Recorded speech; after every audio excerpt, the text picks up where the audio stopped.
If your orchid is damaged or sick and has lost its crown or all of its leaves, don't panic just yet. But try to take a closer look at what you're actually dealing with. Because today, that is exactly what we are going to do. As you can see, this orchid is suffering from severe dehydration caused by total root system collapse. Notice how the lower leaves are turning yellowish brown as the plant sacrifices them to survive. While the leaves look incredibly thirsty, this is actually caused by overwatering. When the potting medium stays constantly wet without airflow, the roots suffocate and rot, leaving the plant with no way to absorb water. To give this orchid a chance at survival, our first step is to remove the crown from the plant so we can work with it properly. We also need to cut off this completely dried up flower spike. As long as it's attached, the orchid is wasting its limited nutrients on something dead. By removing it, we immediately redirect all of the plant's remaining energy towards survival. Using sterilized shears, trim away the lower part of the crown, removing anything dark, soft, or mushy. Don't be afraid to cut deep. Leaving even a small amount of rot will allow it to spread upward and destroy the plant. Keep cutting until you reach firm, clean, and healthy tissue with no dark spots. Getting a completely clean cut here is what gives the crown its best chance at survival.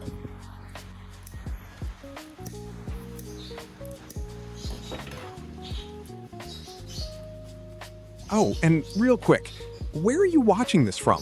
Drop it in the comments below. I always love seeing where everyone is tuning in from. It genuinely surprises me every time. We've got people watching from all over the world, and honestly, that never gets old.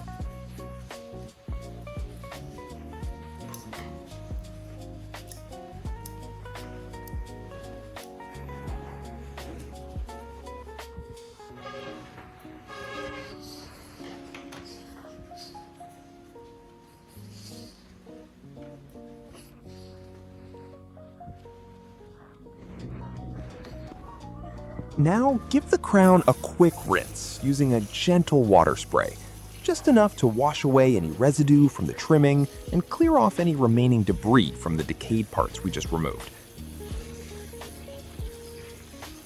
Work around the base and between the leaves carefully. You want it clean, but you don't want to be rough with it right now.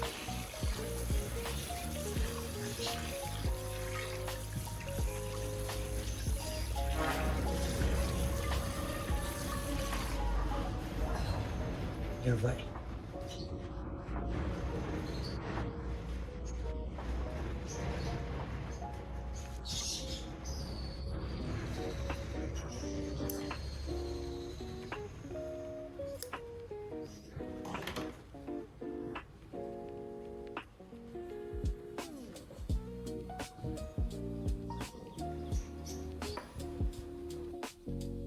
For our first solution, start by filling a clean container with room temperature water.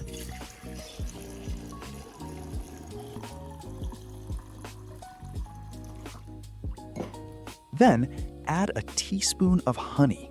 Honey acts as a natural antiseptic and provides natural sugars that give a stressed plant an immediate energy boost. Give it a good stir until the honey is completely dissolved and ready for use.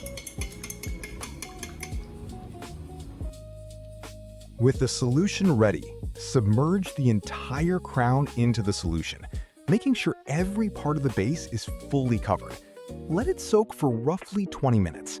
This soaking time allows the plant tissue to absorb the honey water.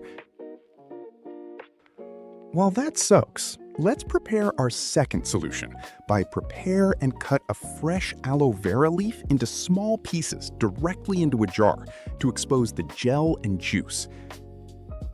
Aloe vera is packed with natural growth hormones, vitamins, and amino acids that directly stimulate root development.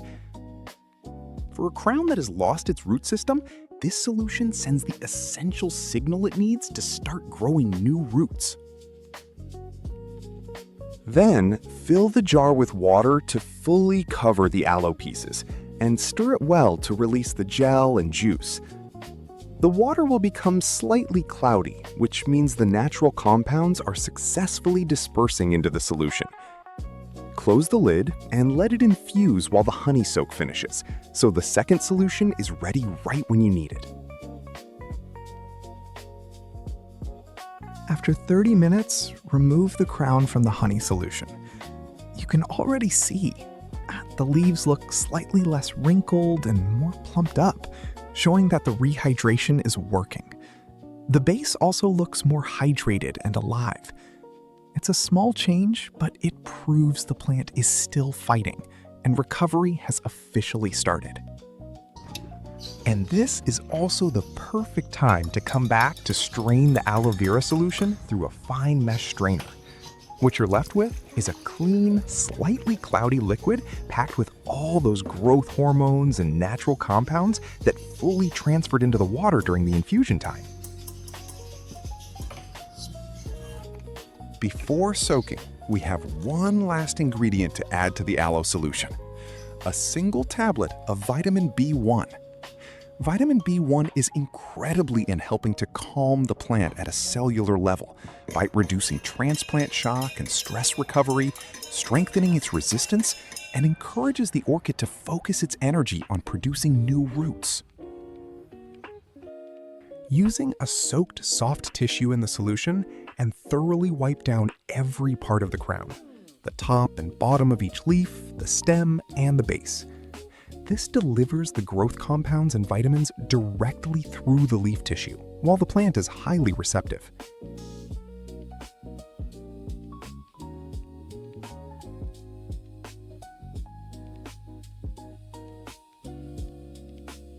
Once wiped down, submerge just the lower half of the crown, leaving the upper leaves and growing tip in the open air. This ensures the base receives the targeted root treatment, while preventing full submersion, which can cause harm and rot. After an hour, take the crown out of the solution and look closely at the base of the stem. You can already see tiny yellow-green nodes waking up. These are dormant buds where your new keikis will emerge.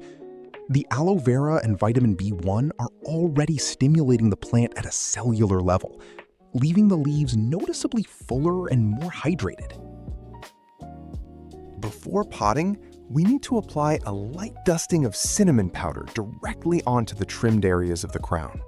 Cinnamon contains cinnamaldehyde, a powerful natural antifungal and antimicrobial compound that acts like a natural bandage. It seals the fresh-cut surfaces, creating a protective barrier that prevents fungi and bacteria from entering while the tissue is vulnerable, without the risk of causing additional chemical stress to the plant.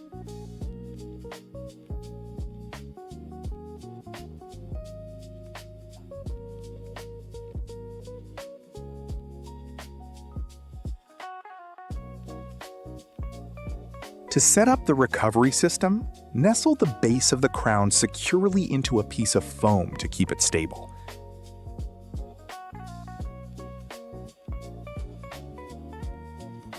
Next, tuck tissue strips around the base. These will act as natural wicks to draw moisture upward without letting the plant sit directly in water. Place the setup into a container filled with room temperature water just deep enough to reach the bottom of the foam. This creates a passive hydration system, where the tissue wicks moisture to the crown, the foam keeps it elevated, and the reservoir provides continuous hydration. Use a spray bottle to give the crown and leaves a light mist. This maintains humidity around the upper part of the plant that isn't reached by the water wicking system below. Next, cover the setup with a clear lid that has a few small holes poked into it. These holes are essential. A completely sealed environment traps stagnant moisture and triggers fungal growth, but a ventilated cover creates a warm, humid microclimate that mimics a tropical greenhouse while ensuring healthy airflow.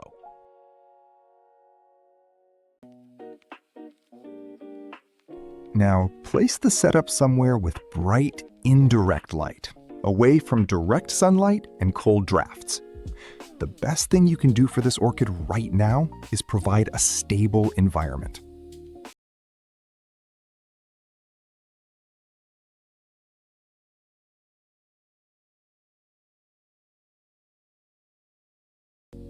After 4 weeks, you can see multiple new roots have emerged, clean, white, and healthy, pushing outward with real purpose and direction. This is exactly what we were waiting for. The root system is rebuilding itself from nothing. And not just 1 or 2 roots, we've got multiple roots developing at the same time. And the leaves still holding strong throughout this entire process. This crown that most people would have thrown in the bin without a second thought is now growing brand new roots from scratch. And we did all of this with honey, aloe vera, vitamin B1, and cinnamon. Nothing expensive, just the right method applied at the right time. Now that a healthy root system is developing, it's time to give this orchid a proper home. Start by adding a layer of pine bark to the base of your pot. It's chunky, porous, and allows air to circulate freely while retaining just enough moisture without waterlogging. Carefully position the crown so the delicate new roots sit naturally without bending or breaking.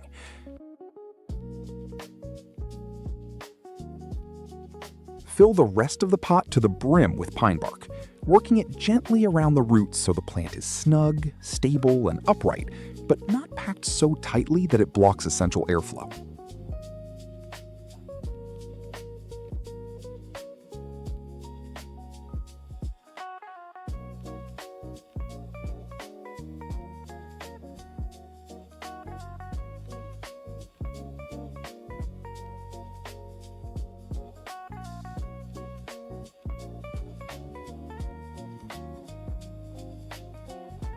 Finally, top the pot with a thin layer of moss to act as a surface moisture regulator, slowing down evaporation and keeping the upper root zone from drying out too quickly between waterings. Keep the layer thin. Packing too much moss on top can trap excess moisture on top and restrict essential airflow to the roots below.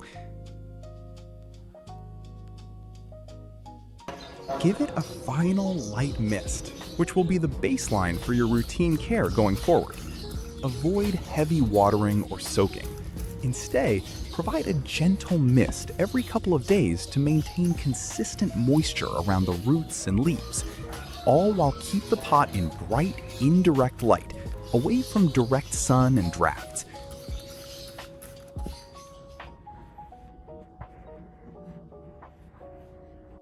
And after just 1 month, this is the same orchid. The same plant that came to us dehydrated, crownless, with a completely collapsed root system, and leaves so wrinkled they looked like they'd never recover. And now, thick, broad, deep green leaves standing tall and full of life. Not a single sign of stress, not a wrinkle, not a yellow edge, just a completely healthy, thriving orchid that has no idea it was ever supposed to be dead. The root system underneath is strong and established, the plant is stable in its new medium, and if you keep up that simple misting routine we talked about, this orchid is going to continue growing stronger every single week from here. And there you have it, a crownless, completely written off orchid brought back to life with nothing but a few kitchen ingredients and a little bit of patience. If you found this useful, a like and subscribe goes a long way and helps me keep making videos like this for people who actually care about their plants. And I'll see you in the next video.